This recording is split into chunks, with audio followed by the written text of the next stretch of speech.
اب جہاد میں جو لوگ پیچھے رہ گئے اس میں کچھ شرائط بھی ہیں، کچھ لوگ ایسے تھے جو پیچھے رہ گئے تھے، بعض تو منافقین تھے جن کا کفر اور شرک جو تھا، منافقت تھی، وہ ثابت ہو گئی،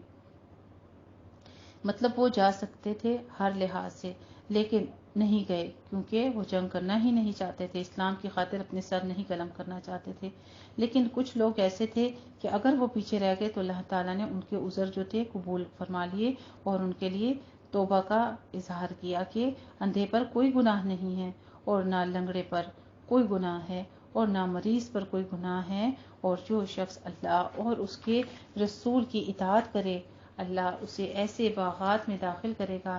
جن کے نیچے نہریں بہہ رہی ہیں، اور جو شخص حق سے پھرے گا تو وہ اسے نہایت دردناک عذاب دے گا۔ البتہ تحقیق اللہ مومنوں سے راضی ہو گیا، اور جب وہ درخت کے نیچے آپ سے بیعت کر رہے تھے چنانچہ ان کے دلوں میں جو خلوص تھا وہ اس نے جان لیا تو اس نے ان پر طمانینت و تسکین نازل فرما دی اور بدلے میں انہیں قریب کی فتح دی اور بہت ہی غنیمتیں بھی عطا کی جو وہ حاصل کریں گے، اور اللہ نہایت غالب و حکمت والا ہے۔ سبحان اللہ۔ اللہ سبحانہ وتعالیٰ کی خوبصورت نام و صفات عزیزاً حکیمہ بیان کی جا رہی ہیں۔ وعدکم اللہ مغانم کثیرا، اور اللہ نے تم سے بہت سی غنیمتوں کا وعدہ فرمایا ہے کہ تم انہیں حاصل کرو گے، چنانچہ اس نے جلد ہی وہ تمہیں عطا کر دی اور لوگوں کے ہاتھ تم سے روک دیے گئے تاکہ یہ مومنوں کے لیے ایک نشانی ہو جائے اور تاکہ وہ تمہیں صراط مستقیم کی ہدایت دے، اور اللہ نے دوسری غنیمتوں کا بھی وعدہ کیا جس پر تم قدرت نہیں رکھتے تھے مگر اللہ نے ان کا ہی احاطہ کر رکھا ہے، اور اللہ ہر چیز پر خوب قادر ہے۔ وَلَوْ قَاتَلَكُمُ الَّذِينَ كَفَرُوا، اور اگر وہ لوگ جنہوں نے کفر کیا تم سے لڑتے تو یقیناً وہ پیٹوں کے بل پھر جاتے،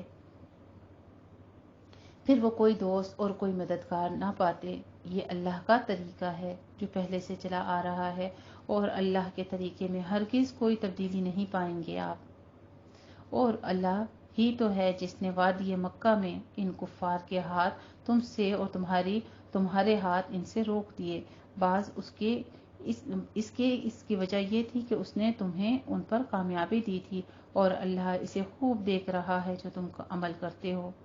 بار بار اللہ کی طرف سے وارننگ دی جا رہی ہے کہ اللہ کی طرف سے ایک ویڈیو بن رہی ہے، یعنی دیکھنے کا مطلب کیا ہے کہ اللہ کی طرف سے ایک ویڈیو بن رہی ہے۔ جب ویڈیو بننے کو ہم دیکھتے ہیں کہ کوئی ہماری ویڈیو بنا رہا ہے تو انسان کی اس وقت کیا کیفیت ہوتی ہے، ذرا اپنے اندر تھوڑا سا امیجن کریں اس چیز کو، اور پھر ہر لمحہ اس چیز کو سوچتے رہا کریں کہ ویڈیو بن رہی ہے، تو پھر جو عمل کریں گے وہ اللہ کے خوف کے مارے درست ہوں گے انشاءاللہ تعالی۔ برائیوں سے اللہ خود بخود ہی روک دیتا ہے جب صرف اتنا ہی کہہ دیں کہ میرا رب مجھے دیکھ رہا ہے۔ یہ وہی لوگ ہیں جنہوں نے کفر کیا اور تمہیں مسجد حرام سے روکا اور قربانی کے جانوروں کو بھی اپنی قربان گاہ تک پہنچنے سے روکے رکھا، اور اگر مکہ میں کچھ مومن مرد اور مومن عورتیں نہ ہوتے جن کے ایمان کو تم نہیں جانتے، اگر یہ خطرہ نہ ہوتا کہ تم انہیں رونٹ ڈالو گے پھر بے خبری میں ان کے قتل کی وجہ سے تمہیں تکلیف پہنچتی تو تمہیں لڑنے کی اجازت دے دی جاتی، لیکن ایسا نہیں کیا گیا تاکہ اللہ جسے چاہے اپنی رحمت میں داخل کرے۔ اگر وہ مومن اور کافر الگ الگ ہوتے تو ان میں جو کافر تھے ہم انہیں نہایت دردناک عذاب دیتے۔ اذ جعل الذین کفروا فی قلوبہم الرعب، جن لوگوں نے کفر کیا جب انہوں نے اپنے دلوں میں حمیت دیکھی، یعنی حمیت غیرت پیدا کر لی، جاہلیت کی حمیت، جاہلیت کی غیرت جو تھی، تو اللہ نے اپنے رسولوں پر اور مومنوں پر تسکین نازل کر دی۔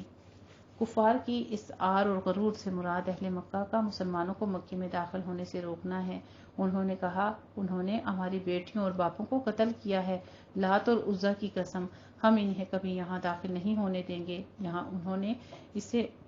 اپنی عزت و وقار کا مسئلہ بنا لیا تھا، تو ان لوگوں کو اللہ سبحانہ تعالیٰ نے یا ان کے بارے میں فرما رہے ہیں کیونکہ خانہ کعبہ میں عبادت کے لیے آنے سے روکنے کا کسی کو حق حاصل نہیں تھا۔ قریش مکہ کے اس معاندانہ رویے کے جواب میں خطرہ تھا کہ مسلمانوں کے جذبات میں بھی شدت آ جاتی، اور اس پروقار مسئلے کی بنا پر یہ آیات مبارکہ جو ہے منازل کر دی گئیں۔ علی رسولہ وعلی المؤمنین، اور اللہ نے اپنے رسولوں پر اور مومنوں پر تسکین نازل کر دی اور ان کو تقوی کی بات پر ثابت قدم کر دیا، اور وہ اس کے زیادہ مستحق اور اہل تھے، اور اللہ ہر شے کو خوب جانتا ہے۔ البتہ تحقیق اللہ نے اپنے رسول کو خواب میں حق کے ساتھ سچی خبر دی کہ اگر اللہ نے چاہا تو تم اپنے سر منڈاتے اور بال کترواتے ہوئے مسجد حرام میں ضرور داخل ہوگے، تم کسی سے نہ ڈرتے ہوگے، چنانچہ اللہ وہ بات جانتا ہے جو تم نہیں جانتے۔ واقعہ حدیبیہ سے پہلے رسول اللہ صلی اللہ علیہ وآلہ وسلم کو خواب میں مسلمانوں کے ساتھ بیت اللہ میں داخل ہو کر طواف و عمرہ کرتے ہوئے دکھایا گیا۔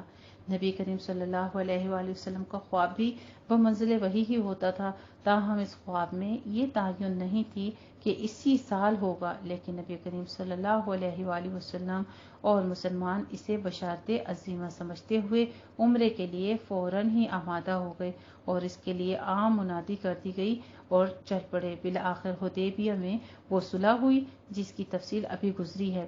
اور حالانکہ اللہ کے علم میں اس خواب کی تعبیر آئندہ سال تھی، جیسا کہ آئندہ سال مسلمانوں نے نہایت امن کے ساتھ یہ عمرہ کیا اور اللہ نے اپنے پیغمبر کے خواب کو سچا کر دکھایا۔ اس کا مطلب ہمیں یہ بھی پتہ چلتا ہے کہ بعض خواب ایسے ہوتے ہیں جو اللہ سبحانہ وتعالیٰ کی طرف سے بذریعہ وحی انسان کو القاء کر دیے جاتے ہیں، اور خوابوں کے بارے میں آتا ہے کہ زیادہ سچے خواب جو ہیں وہ سحری کے وقت کے ہوتے ہیں، سحر کے وقت کے جو خواب ہوتے ہیں وہ سچے ہوتے ہیں۔ لا تخافون ومقصرین لا تخافون فعلم ما لم تعلموا فجعل من دون ذلك فتحا قریبا، چنانچہ اللہ وہ بات جانتا ہے جو تم نہیں جانتے تھے، لہٰذا اس نے اس سے پہلے ایک فتح جلد ہی عطا کر دی، اور وہ اللہ ہی تو ہے جس نے اپنا رسول ہدایت اور دین حق کے ساتھ بھیجا تاکہ وہ اسے سب ادیان پر غالب کر دے، اور اللہ بطور گواہ کافی ہے۔ محمد صلی اللہ علیہ وآلہ وسلم اللہ کے رسول ہیں، محمد الرسول اللہ، وہ اللہ کے رسول ہیں، اور جو لوگ آپ کے ساتھ ہیں وہ کافروں پر بہت سخت ہیں۔ آپ اس میں نہایت مہربان ہیں۔ آپ انہیں رکوع و سجود کرتے دیکھیں گے، وہ اللہ کا فضل اور اس کی رضامندی تلاش کرتے ہیں۔ ان کی خصوصی پہچان ان کے چہروں پر سجدوں کا نشان ہے۔ ان کی یہ صفت تورات میں ہے اور انجیل میں۔ ان کی صفت اس کھیتی کی مانند ہے جس نے اپنی کونپل نکالی، پھر اسے مضبوط کیا اور پودا موٹا ہو گیا، پھر اپنے تنے پر سیدھا کھڑا ہو گیا، کسانوں کو خوش کرتا ہے۔ اللہ نے اس لیے یہ کہا تاکہ ان صحابہ کرام رضی اللہ تعالی عنہم اجمعین کی وجہ سے کفار کو خوب غصہ دلائے۔ اللہ نے ان لوگوں سے جو ان میں سے ایمان لے آئے تھے اور انہوں نے نیک عمل کیے تھے، مغفرت اور بہت بڑے اجر کا وعدہ کیا ہے۔ الحمدللہ رب العالمین۔ یہاں پر ہماری سورہ فتح جو ہے وہ مکمل ہوتی ہے۔ پارہ نصف ہمارا پیچھے ہو چکا تھا، لیکن میں نے سورہ فتح کو تکمیل کرنا مناسب سمجھا ہے۔ آیت نمبر 29 پر ہماری سورہ فتح کا تکمیل ہوتی ہے۔ وَعَمِلُوا الصَّالِحَاتِ مِنْهُمْ مَغْفِرَةً وَأَجْرًا عَظِيمًا۔ اس پوری آیت کا ایک جز صحابہ کرام رضی اللہ تعالی عنہم اجمعین کی عظمت و فضیلت اور اخروی مغفرت اور اجر عظیم کو واضح کر رہا ہے۔ اس کے بعد بھی صحابہ کے ایمان میں شک کرنے والے مسلمان ہونے کا دعویٰ کریں تو اسے کیوں کر دعوی مسلمانی میں سچا سمجھا جا سکتا ہے۔ یہاں پر ہماری سورہ فتح تکمیل ہوتی ہے۔ اللہ سبحانہ وتعالی ہمیں ان تمام احکامات کو سیکھنے، پڑھنے اور ان پر عمل کی توفیق دے۔ جزاک اللہ احسن الجزا۔